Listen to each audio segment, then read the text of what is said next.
एक के 100, 100 के 1000 बनाने के ख्वाब देखने वाले और उसी लालच में मारे मारे फिरने वाले बिल आखिर अपनी लालच का नतीजा देखते हैं।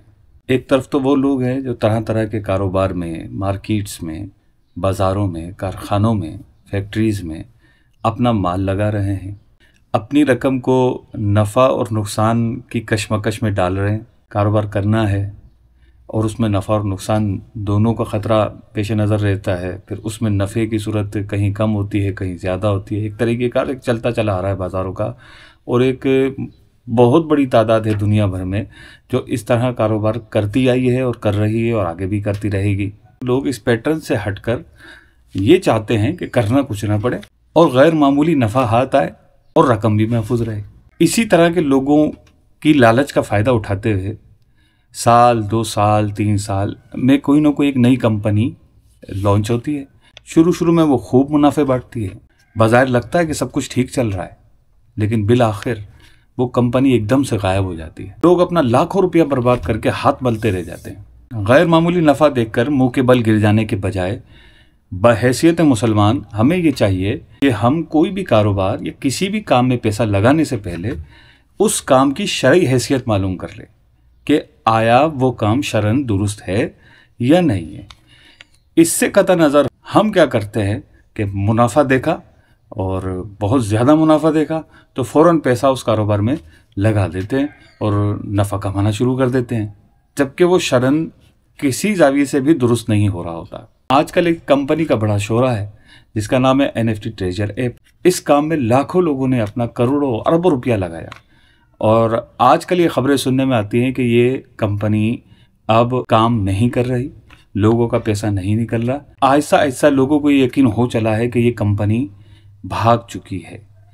तो ये कंपनी भागती या ये कंपनी रहती या आगे भी जो कंपनीज आएंगी उनका लोगों को लूटने का तरीक़ेकार बिल्कुल सेम है। माजी से चलता चला आ रहा है कि एक ख़ास पैटर्न पर ये लोग काम करते हैं। कंपनी का नाम चेंज होता है, तरीक़ेकार तकरीबन सेम होता है। इसी तरह इस कंपनी का भी तरीक़ेकार था। जो तरीक़ेकार हमारी मालूमात में आया उसके मुताबिक चंद शरई उसूल में आपके सामने रखने वाला हूँ कि चाहे वो ये कंपनी हो या इस जैसी आने वाली सैकड़ों कंपनीज हों, जब तक लालच हमारे दिल में घर किया हुआ है और हम ये सपना देखते हैं कि हम रातों रात अमीर हो जाएं, तो इस तरह के धोखेबाज लोग मुस्तकबिल में भी आते रहेंगे। तो समझदार वही है कि जो शरई उसूलों को पेश नज़र रखते हुए किसी भी कारोबार में या किसी भी काम में अपना पैसा लगाए। मैं आपके सामने इस कंपनी के काम की खराबियां और ऐसे शरई उसूल रखूँगा कि जो मुस्तकबिल में आने वाली कंपनीज जो धोखा देती हैं उनसे भी आपको बचने में इंशाल्लाह मदद मिलेगी। इस कंपनी का तरीक़ेकार ये है कि आप एक ऐप इंस्टॉल करते हैं, उस ऐप में आप अपने कुछ रकम डलवाते हैं और वो रकम आपकी उस ऐप में नज़र आती है। फिर हर रोज़ एक स्टिकर ज़ाहिर होता है। ये कहते हैं कि इसमें कोई AI आर्टिफिशियल इंटेलिजेंस के ज़रिए वो जो सॉफ्टवेयर है वो क्या करता है कि एक तस्वीर रोज़ाना ज़ाहिर होती है, वो तस्वीर वो सॉफ्टवेयर ख़रीद लेता है और फिर वही सॉफ्टवेयर अच्छा ग्राहक ढूंढकर अपनी मर्ज़ी से वो तस्वीर भेज देता है। तो रोज़ाना के कोई $2.5 या $2 ये जो भी इनकी रकम तय होती है वो इनको रोज़ाना मिल जाती है। तो सबसे पहले बात यह है कि आया वो जो तस्वीर है वो इस काबिल भी है कि उसको ख़रीदा जाए। देखिए, शरई उसूल ये है कि जब आप कोई चीज़ ख़रीद रहे हैं तो जो चीज़ ख़रीद रहे हैं उस चीज़ का माल होना ये ज़रूरी है। ये बहुत बुनियादी बात है जो आप बिल्कुल तवज्जो से समझेंगे तो इंशाल्लाह आगे कभी धोखा नहीं खाएंगे। जो चीज़ आप ख़रीद रहे हैं वो माल हो। माल क्या चीज़ होती है? माल वो चीज़ होती है कि जिसकी तरफ इंसान की तबीयत माइल होती है और वो उसको उठाकर किसी ज़रूरत के वक्त के लिए संभाल सकता है, महफूज कर सकता है। जबकि आप इस तस्वीर की तरफ चले जाइए, इस स्टिकर की तरफ देख लीजिए, तो ना ये स्टिकर माल है कि जिसकी तरफ तबीयत माइल हो और ना ही इसको आप ज़रूरत के लिए उठाकर रख सकते हैं। तो जब इसमें दोनों चीज़ें नहीं है और ये माल ही नहीं तो आप ख़रीद क्या रहे हैं? तो ख़रीदना बनता ही नहीं है। एक बात। दूसरी बात यह है कि इस तरह का स्टिकर आप फ्री में भी अपने मोबाइल में रखना पसंद नहीं करेंगे। आप गौर कर लें, आपके जो सेल फ़ोन है उसमें क्या इस तरह के स्टिकर की तस्वीरें हैं आपके बड़े संभाल के आप रखते हो? ऐसी तो कोई तस्वीर नहीं है। मतलब ये कि ये बेकार की चीज़ है कोई, जिसको आपको बाज़ाहिर बेचा जा रहा है। जिस तरह के स्टिकर आपको फ्री में नेट पर, बल्कि इससे कहीं ज़्यादा अच्छा अच्छे स्टिकर्स, तस्वीरें, वीडियोस आपको फ्री में मिल जाएंगी जो आप रख सकते हैं। दूसरी खराबी ये है कि आप वो स्टिकर खरीदते हैं लेकिन वो आपके पास नहीं आता, ना आप उसको डाउनलोड कर सकते हैं। वो स्टिकर आपको दिखेगा और दूसरे दिन वो स्टिकर खुद ब खुद बिक जाएगा, आगे बिक जाएगा और आपको मुनाफा दिखा दिया जाएगा। तो याद रखिए, कोई भी चीज़, जो चीज़ आप ख़रीद रहे हैं या जो चीज़ आप बेच रहे हैं, उसका माल होना ज़रूरी है। एक बात जो मैंने क्लियर की। दूसरी बात यह है कि जो चीज़ आप बेच रहे हैं वो चीज़ आपके पास तो हो, आपके कब्ज़े में हो, कि ये मैं एक गिलासिस आपको बेच रहा हूँ और ये मेरे पास है, तो ये जब मैं आपको बेचूंगा तो मेरे पास इसका होना ज़रूरी है। जब ये चीज़ मेरे पास है ही नहीं तो मैं क्या बेच रहा हूँ। तो इस स्टिकर की तरफ आ जाइए। आप स्टिकर ख़रीदते हैं, स्टिकर ख़रीदने के बाद वो आपके पास तो होता ही नहीं है, ना उसको डाउनलोड कर सकते हैं, और जब तक आपके पास आया नहीं वो आगे खुद ब खुद बिक जाता है। तो ये भी शरई उसूल के ख़िलाफ़ है। जब तक आपके हाथ में वो चीज़ नहीं है आप उसको बेचने का इख्तियार रखते ही नहीं हैं। तो दूसरी खराबी इसमें ये आई। एक खराबी इसमें यह है कि आप इस कंपनी में अपना अकाउंट बनाते हैं। अकाउंट बनाने के साथ साथ फिर ये कंपनी आपको ऑफ़र करती है कि आप अपने मेंबर बनाएं, आप लोगों को लाएं और इस एप्लीकेशन में आप इनका अकाउंट खुलवाएं। तो आप 2 मेंबर लाएंगे तो इन 2 मेंबर लाने के बदले कंपनी आपको इनके मुनाफे में से परसेंटेज देगी। फिर ये 2 बंदे मज़ीद 4 बंदों पर कोशिश करेंगे और उनको लेकर आएंगे, तो उनसे जो मुनाफा उनको मिलेगा तो उस मुनाफे में भी आपका हिस्सा होगा। तो यूँ नीचे तक चलते चले जाएं, जिसको ये ब्लॉकचेन कहते हैं। इसको भी जहन में रखिए कि मुनाफा या ब्रोकरी जिसको बोलते हैं, असल के एतबार से इसकी कोई शरई हैसियत नहीं है, लेकिन चूंकि ज़माना ज़रूरत का है और लोगों को ज़रूरत पड़ती है कि कोई इनकी रहनुमाई करे, तो इस एतबार से उलमा ने इसकी इजाज़त दी, लेकिन वो भी इतनी कि जो एक उर्फ़ के एतबार से कुछ मुआवजा बनता है वो उसको दिया जाए। लेकिन यहाँ क्या है, ये काम तो सिरे से जायज़ ही नहीं है। इसमें तो अकाउंट बनाना या किसी का अकाउंट बनवाना ये दुरुस्त ही नहीं है।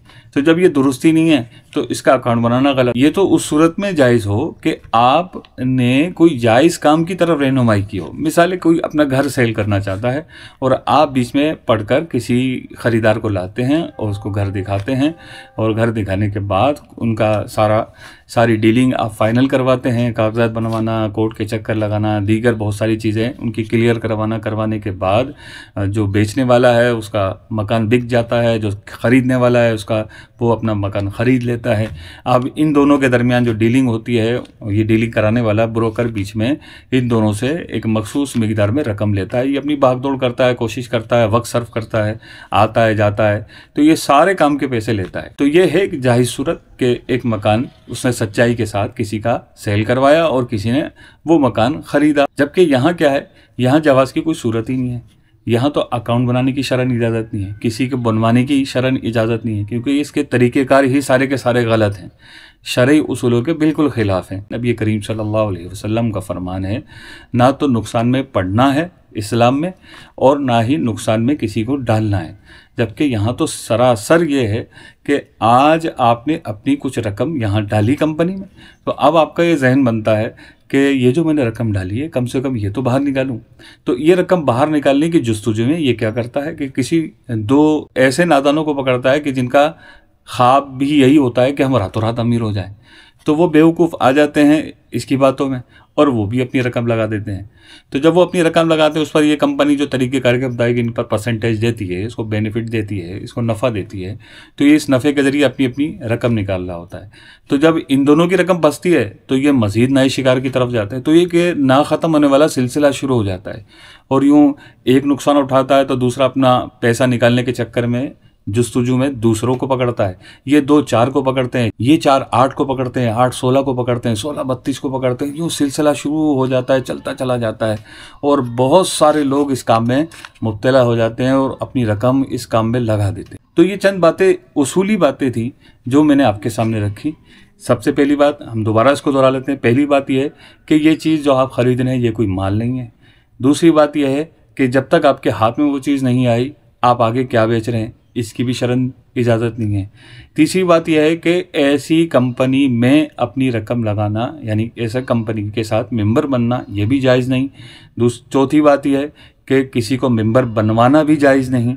5वीं बात यह है कि ऐसी कंपनी के मेंबर बनवाने पर नफ़ा लेना भी जायज़ नहीं। छठी बात यह है कि ऐसी कंपनी में रकम लगाना अपनी रकम को एक नुकसान के लिए पेश करना है। तो ये वो बुनियादी बातें थी जो इस तरह की कंपनीज इस्तेमाल करती हैं। तरीक़ेकार थोड़ा सा चेंज होता है, आगे पीछे हो जाता है, नाम तब्दील हो जाता है। जैसे माजी में जब ये लोग आते थे तो फ़कत मेंबर बनाते थे, उस मेंबर पर कहते थे कि हम कारोबार कर रहे हैं, उससे नफ़ा कमा रहे हैं, वो नफ़ा आपको हम दे रहे हैं, तो आप भी पैसा लगाइए। आप 2 को लाएंगे, उनका पैसा लगेगा, उनके पैसे कारोबार में लगेंगे, उससे नफ़ा आएगा तो उन 2 को भी मिलेगा, उन दो से कुछ परसेंट आपको भी हम देंगे चूँकि आप उन 2 को लाएँ। फिर ये 2-4 को लेकर आएंगे तो वो जो नफ़ा कमाएंगे उसमें से भी हम आपको परसेंटेज देंगे, क्योंकि वो जो 2-4 बंदों को लेकर आए हैं उन 2 को तो आप लाए थे, तो उन 2 के ज़रिए ये 4 आए तो इन 4 का मुनाफा भी हम आपको देंगे। तो यूँ इस तरह एक ब्लॉकचेन बनाते हैं, एक तरीक़ेकार बनाते हैं कि जिसके ज़रिए आपको ज़्यादा से ज़्यादा नफ़ा मिले।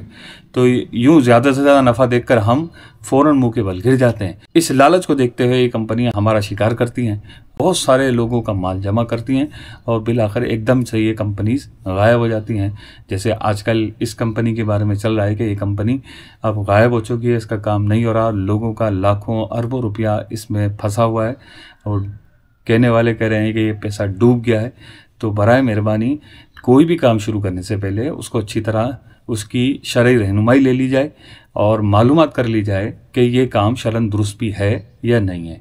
शरई रहनुमाई के लिए अल्हम्दुलिल्लाह दावत इस्लामी के दारुल इफ्ता अहले सुन्नत की तरफ से इस तरह के कारोबारी मामलात में शरई रहनुमाई के लिए अलग से हमारा एक डिपार्टमेंट बना हुआ है कि जहां आप बाकायदा अपॉइंटमेंट लेकर अपने काम या जो भी कारोबार है इस वेबसाइट पर राब्ता करके आप अपने काम की शरई रहनुमाई हासिल कर सकते हैं। फिर मैं अर्ज़ कर दूं, कोई भी काम शुरू करने से पहले, कहीं भी पैसा लगाने से पहले उसके मुनाफे को ना देखें, अपनी लालच के फंदे में ना फंसें, बल्कि उस काम की शरई रहनुमाई हासिल करें। अल्लाह पाक हम सब का हामी और नासिर हो।